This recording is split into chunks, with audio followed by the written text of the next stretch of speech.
Good morning. Today I have picked up a poem, A Thing of Beauty, written by John Keats. We all know John Keats is a poet who writes about nature.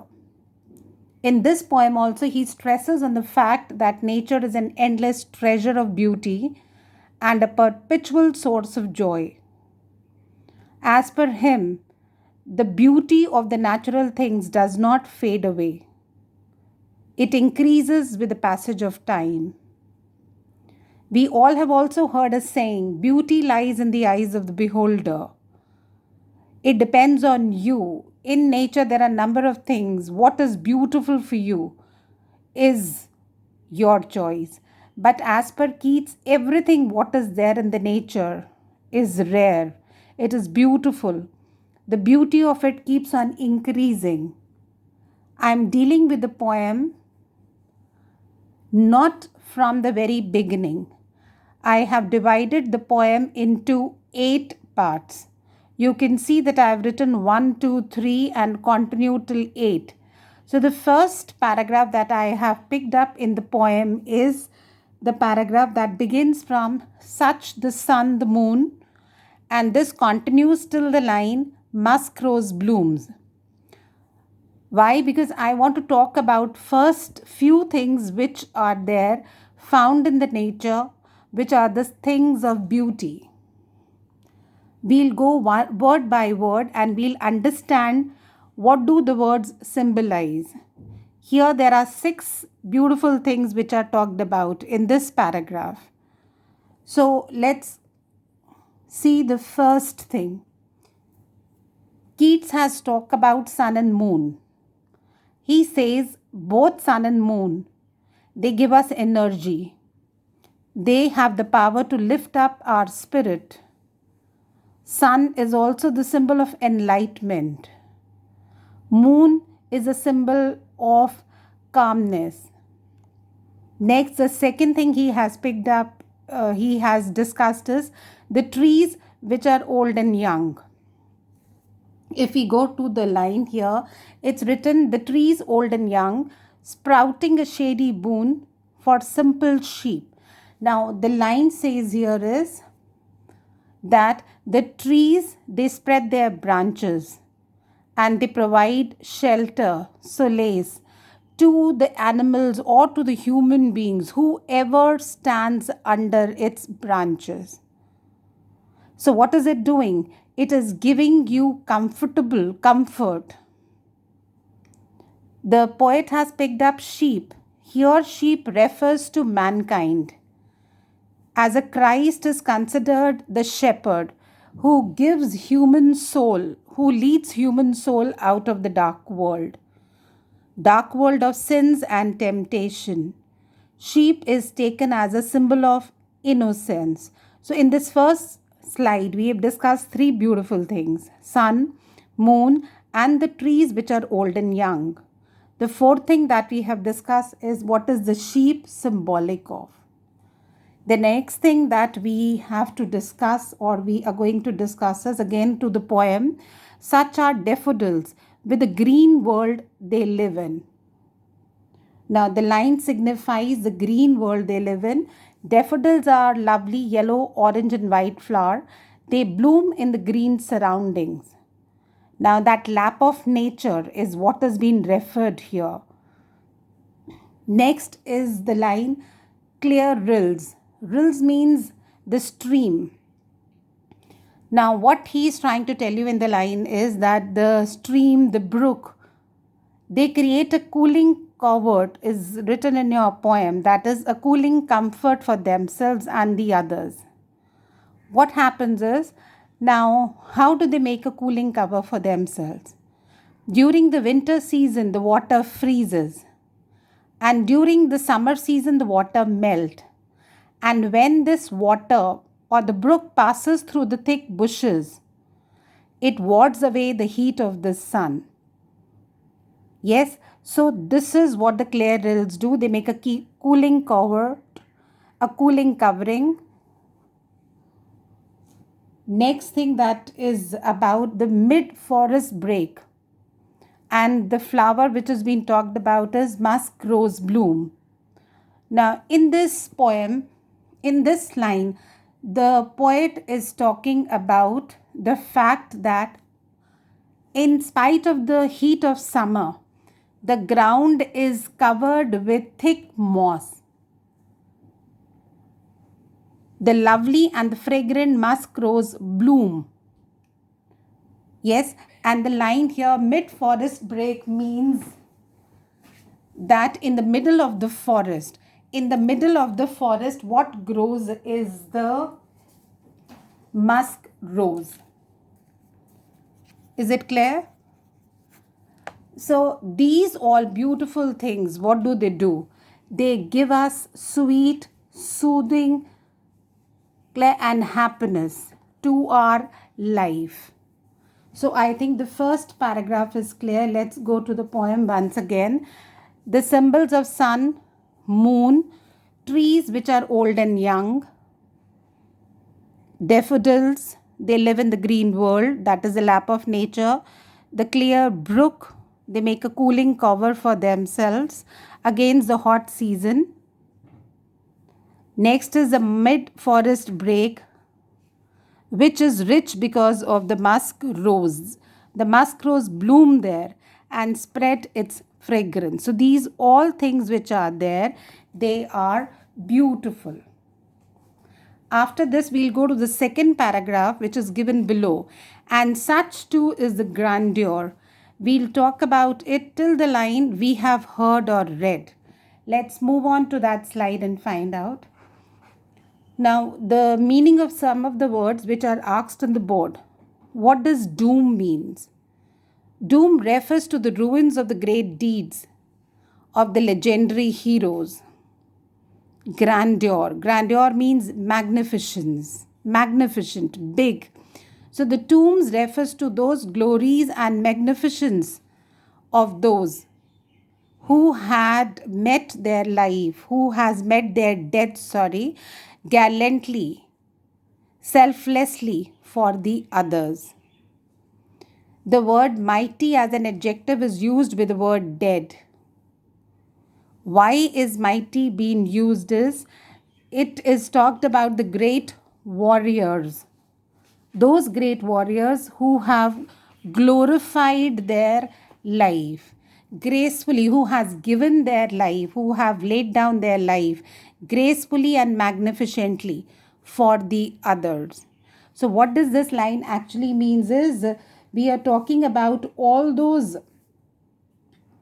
brave people who had embraced the death gracefully and magnificently.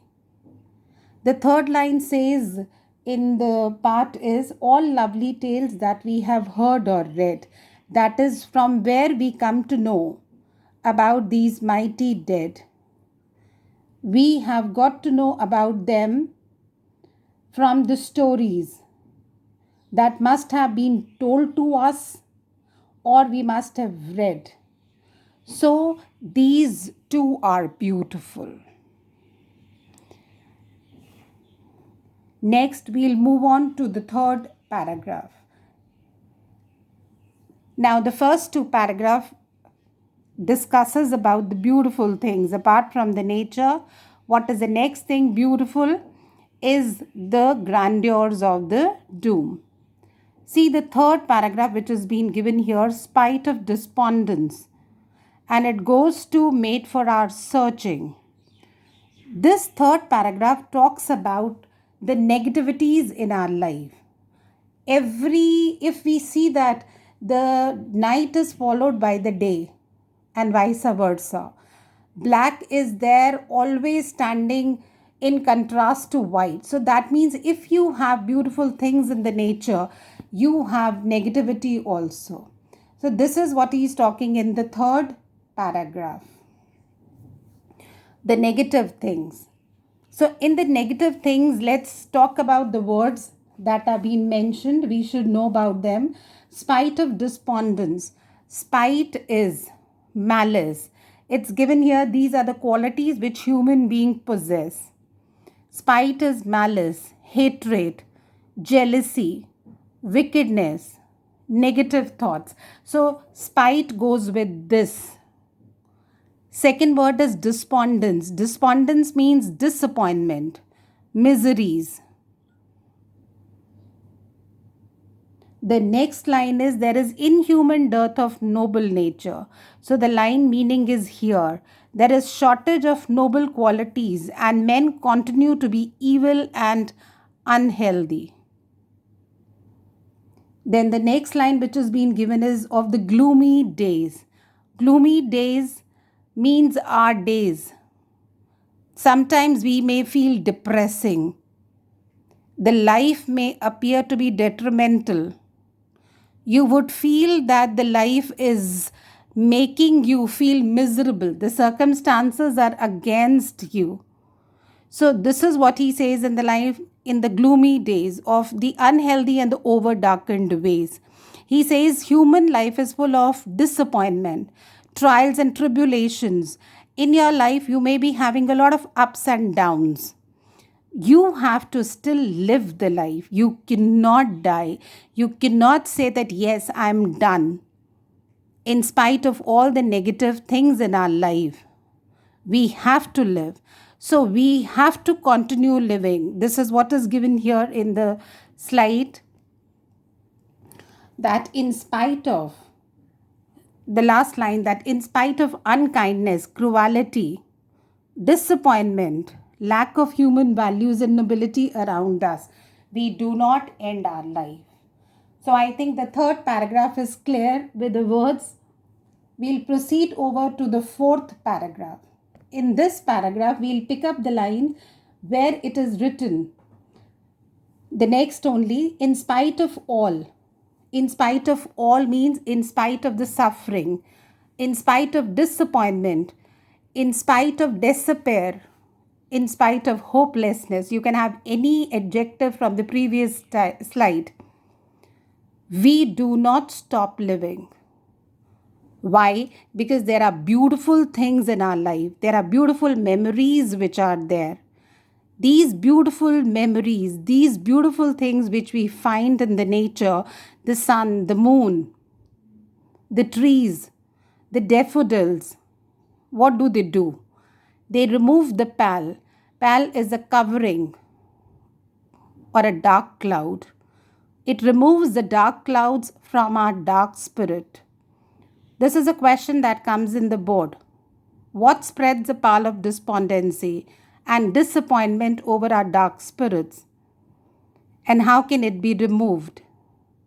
So the answer is here, that the beautiful things in our life, the beautiful memories, the beautiful moments that we have lived, the beautiful things in the nature, all these things, they have the power to wipe off the sadness, the disappointment from our life.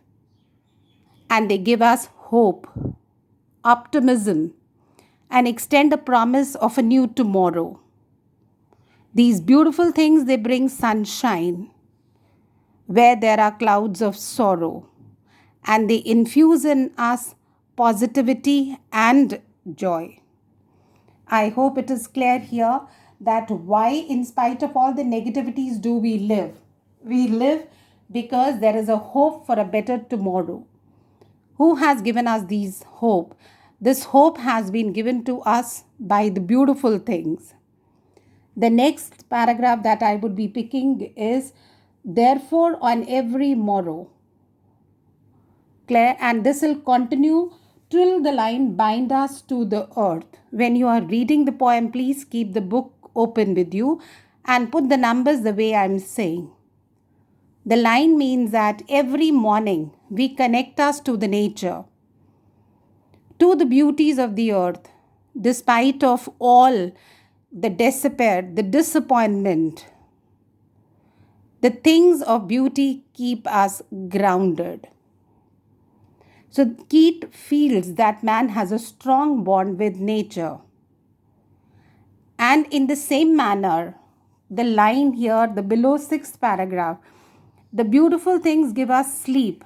Sleep which is full of sweet dreams, which is full of health and quiet breathing. So, what is he trying to tell you is, again, the beginning can be despite the malice, despite the avarice, despite the jealousy, gloom, suffering. A flowery band binds us to the earth. It gives us mental peace and health.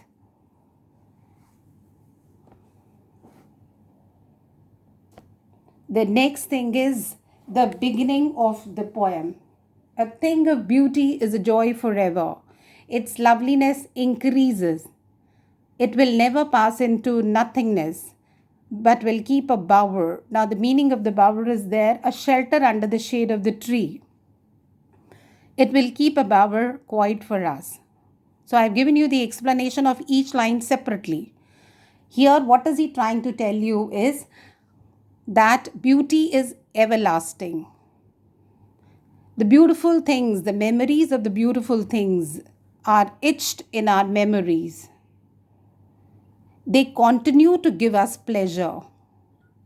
Even time does not stale its loveliness. They give you sunshine. They wipe away your worries. They give you good sleep, good health, and a peace of mind. So basically, the poem revolves around the negative things, and the beautiful things in the nature have the power to wipe off the negativities in our life. And when you wipe away the negativities, you are full of happiness. Now, these are the two last lines of the poem. An endless fountain of immortal drink, pouring onto us from the heavens' brink. The poet feels that nothing can surpass the beauties and the bounties of nature. They are like elixir of life. They are never diminishing source of pleasure and delight. They are endless, and they have been poured to us from heaven. I am taking you to a slide which is the entire gist of the poem. I have given you the individual meaning of each and every word in the initial slides, and this is just the gist. See here, I have mentioned the beautiful things on one hand, the negative feelings on the other. In spite of the ups and downs, trials and tribulations, we still do not lose hope. Why? Because of the beautiful things. What do? They wipe away our gloom. They make a room for hope and optimism.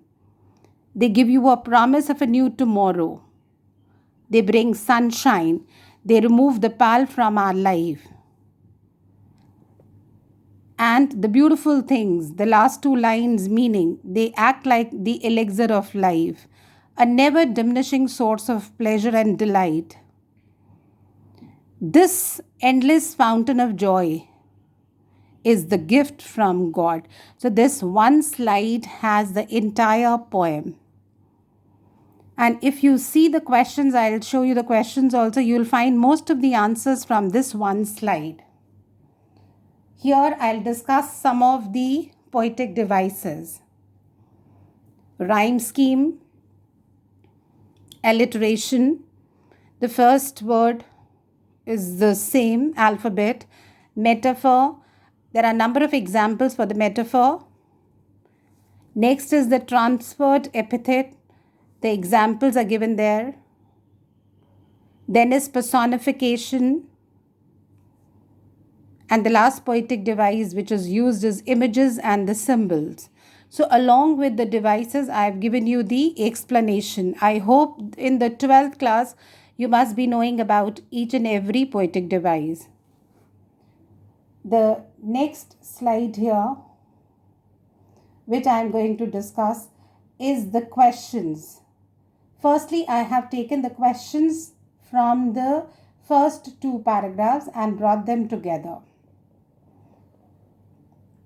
These are the questions. Let's have a quick review. List the things of beauty. I hope the 6 things of beauty would be clear. What sprouts a shady boon for the sheep? The trees old and young. How do daffodils enrich the environment? One grows in the lap of nature, rills in the winter and in the summer season. You can elaborate it from the slides. What make the mid-break porous break rich? Explain the grandeurs of the doom and what is implied by all lovely tales that we have heard or read. This is from the first two paragraphs. Next, there are questions which deal with the lower part. So, I am not reading the questions. You can see the questions, all the answers would be there. I hope the poem is clear to you. Thank you so much.